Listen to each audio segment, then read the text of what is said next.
दोस्तों, हमारा पहला काम लाला लाजपत राय की मौत का इंतकाम लेना है।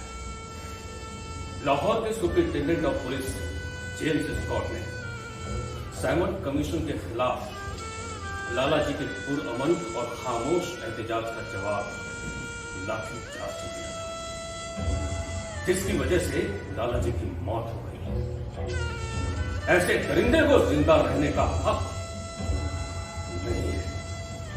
हमें स्कॉट को नरक पहुंचाना ही होगा। भाइयों, आज हम यहां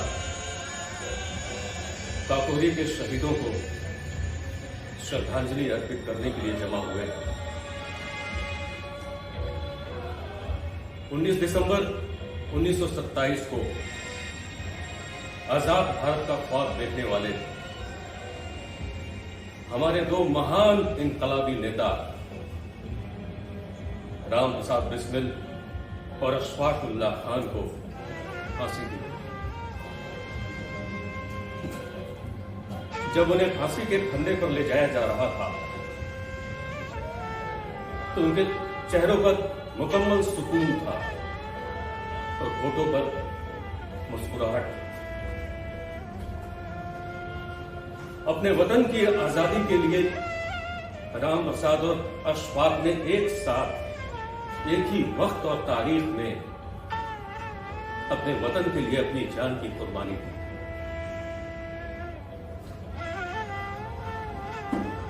फांसी की अंतिम रात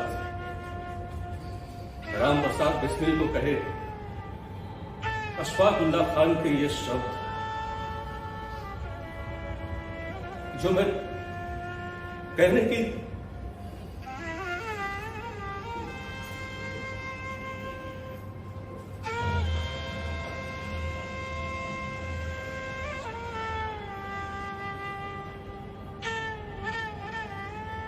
अशफाक ने राम प्रसाद से कहा था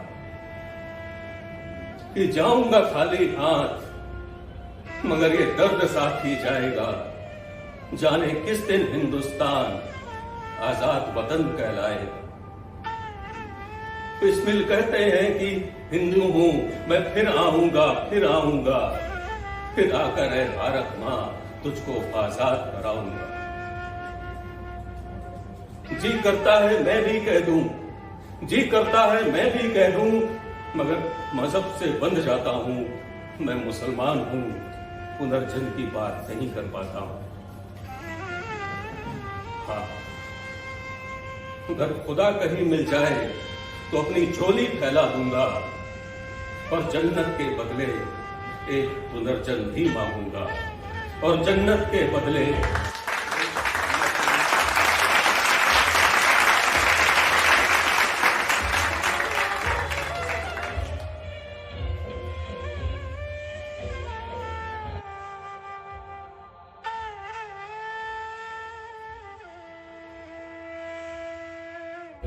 भाइयों,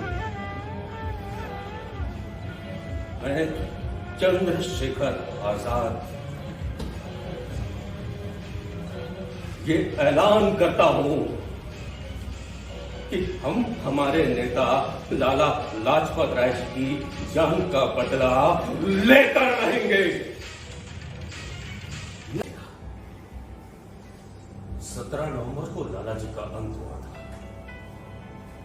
सॉन्डर्स ने उनकी छाती पर लाठी मारी थी और स्कॉट ने उनके पैरों पर 2 तड़ाके मारे थे और तीसरा इतना शदीद मारा था कि बेचारे दादाजी वही जमीन पर गिर पड़े। उन्होंने उसी हालत में कहा था कि याद रखना, मुझे मारे ये फटके ब्रिटिश साम्राज्य की 100 बेटी पर मारी गई ईद साबित होंगे। 18 दिसंबर 1928 का दिन उसकी जिंदगी का आखिरी दिन होगा। हम तैयार हैं। जय गोपाल जी। तुम स्कॉट की ऑफिस की दीवार के पास उसका इंतजार करो। जी। जैसे ही वो ऑफिस से बाहर आएगा तुम इशारा करो। मैं अगर तो राजगुरु पिस्तौल के साथ तैयार है। जी सर। राजगुरु जी सर। तुम्हारा निशाना कभी खाली नहीं सकेगा। जी सर। गोली लगते ही स्कॉट नीचे गिरेगा। जरूर। इसके बाद भगत, तुम्हारी ये जिम्मेदारी होगी कि स्टॉक जिंदा न छोड़ना है। जी सलामत।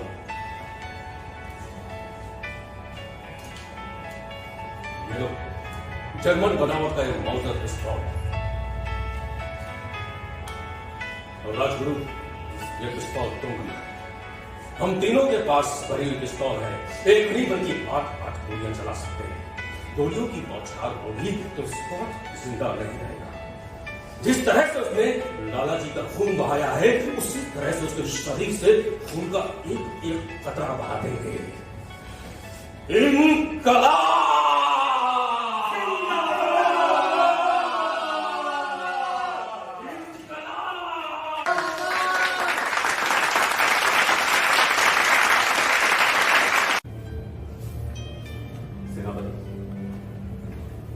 आपने हमारे निकलने का इंतजार तो कर लिया, लेकिन अब तक अगर तुम मेरी चिंता मत करो, कुछ ही वक्त में यहाँ महिला मोर्चा की महिलाएं आ जाएगी। मैं उनके जत्थे के साथ ऐसे चलूंगा जैसे हम किसी यात्रा को जा रहे हैं। अभी आप अपना सामान्य सुखाई पर रखते और सचिन की दवाइयां भी रखें। कलकत्ता पहुंचते ही तुम्हें त्रिलोकीनाथ चक्रवर्ती, अनिल गांगुली, प्रोफेसर ज्योतिष घोष और जतिन दास से मिलना है। उनके नाम और पते इसमें दर्ज है, क्योंकि हमारी तरह इनका भी मानना है कि आजादी अहिंसा से नहीं, हिंसा से नहीं। रिवॉल्वर की गोलियों की बजाय बम के धमाकों से लोगों तक क्रांति का मैसेज चला है। दिल्ली के लॉर्ड हॉर्डिंग्स पर बम फेंका गया था, लेकिन उसके धमाके पूरे हिंदुस्तान में महसूस किए। सेनापति, उसके लिए तो मुझे बम बनाना सीखना पड़ेगा। कलकत्ता के भाई जतिन दास की तंत्र, लेकिन उन्हें समझाना होगा कि अगर हमें ब्रिटिश सिंहासन को हिलाना है या हमें उखाड़ फेंकना है, तो इसके लिए बम के धमाके जरूरी है। ध्यान रहे, हम तीनों अलग अलग रास्ते से जाएंगे, लेकिन हमारी मंजिल एक है, हिंदुस्तान को अंग्रेजों की गुलामी से निजात दिलाना। साथियों, हम अपने क्रांतिकारी साथियों के माध्यम से आपस में संपर्क करें। जी सर। अच्छा दोस्तों, अब हम चलते हैं। इनकलाब जिंदाबाद।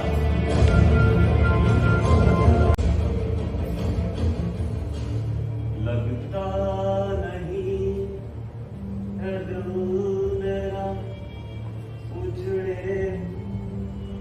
दो भाई भगत, मैं तुम्हारी कन्हाई दूर करने के लिए आ गया। आवाज अच्छी है तुम्हारी। क्यों मजाक कर रहे हैं? मैं तो बस उस बूढ़े बादशाह को याद कर रहा था, जिसे बादशाह तब मिली जब उसकी उम्र हो चुकी। वो इन अंग्रेजों को देश से निकाल देना चाहता था, पर अकेला पड़ गया। भगत, 1857 की क्रांति इसलिए नाकाम हुई क्योंकि अंग्रेजों के पास बम थे, तोपें थी, बंदूकें थी, और हमारे पास तलवारें थी। वे हमें दूर से ही ढेर कर देते थे। खैर, ये बताओ तुम्हारा काम कहां तक पहुंचा? ज्योतिन बाबू की निगरानी में हमने 6 बम बना लिए। शाबाश भगत। 8 अप्रैल को सरकार पब्लिक सेफ्टी बिल और ट्रेड डिस्प्यूट बिल असेंबली में लाने वाली है। इससे ट्रेड यूनियन और मजदूरों का गला घोटा जाएगा। हमें इस सिस्टम को बदलने के लिए क्रांति लानी होगी। ये कैसा इंसाफ है कि जो मजदूर रात दिन मेहनत करते हैं वही एक्सप्लॉयटेशन का शिकार होते हैं। जो मजदूर रात दिन खेतों में काम करते हैं उन्हें अपनी मजदूरी नहीं मिलती, उन्हें बेसिक ह्यूमन राइट्स तक नहीं मिलते हैं। तो जो किसान बेचारे अपना पसीना बहाकर हल चलाकर अनाज उगाते हैं, उन्हें अपने उगाए हुए अनाज खाने को नसीब नहीं होते हैं। और जो मजदूर बेचारे कपड़ा मिल में काम करते हैं, कपड़े बनाते हैं, उन्हें न खाने को अनाज मिलता है न तन ढकने को कपड़े मिलते हैं। और जो राज मजदूर बेचारे ऊंची ऊंची इमारतें बनाते हैं, जो सुतार लोहार अपना पसीना बहाकर कड़ी मेहनत करते हैं, लेकिन उन्हें खाने को 2 वक्त की सूखी रोटी मैसर नहीं होती। और दूसरी तरफ ये पूंजीपति, ये पैसे वाले लोग, ये गरीबों को लूटने वाले, अपनी तिजोरियां भरने वाले सेठ, अपनी मौज मस्ती, अपनी अय्याशी में करोड़ों लुटाते हैं। हम पर जुल्म करने वाले और गरीबों का खून चूसने वाले ये समझ ले कि वो एक ऐसे ज्वालामुखी पर बैठे हैं जो कभी भी फट सकता है।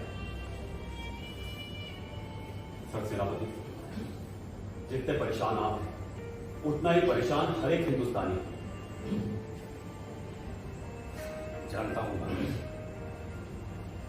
भगत, और मेरी एक बात ध्यान से सुनो। 6 दिसंबर 1929 को तुम आम आदमी की आवाज बहरी ब्रिटिश सरकार को सुनाने दिल्ली जाओ। असेंबली की विजिटर गैलरी में प्रवेश के लिए तुम्हें 2 पास प्रोफेसर नंद किशोर निगम से मिल जाएंगे।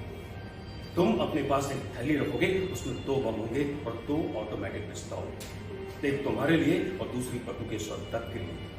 जैसे ही असेंबली के अध्यक्ष विट्ठल भाई पटेल वोटिंग के बाद अपना फैसला सुनाएंगे, ठीक उसी वक्त तुम पहला बम गैलरी से सभागृह में फेंको और दूसरा बटुकेश्वर दत्त रखेगी।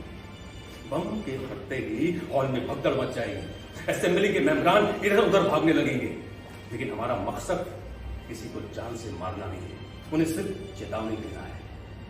क्योंकि असेंबली के मेंबरान में मोतीलाल नेहरू, पंडित मदन मोहन मालवीय और अध्यक्ष विट्ठल भाई पटेल भी हैं।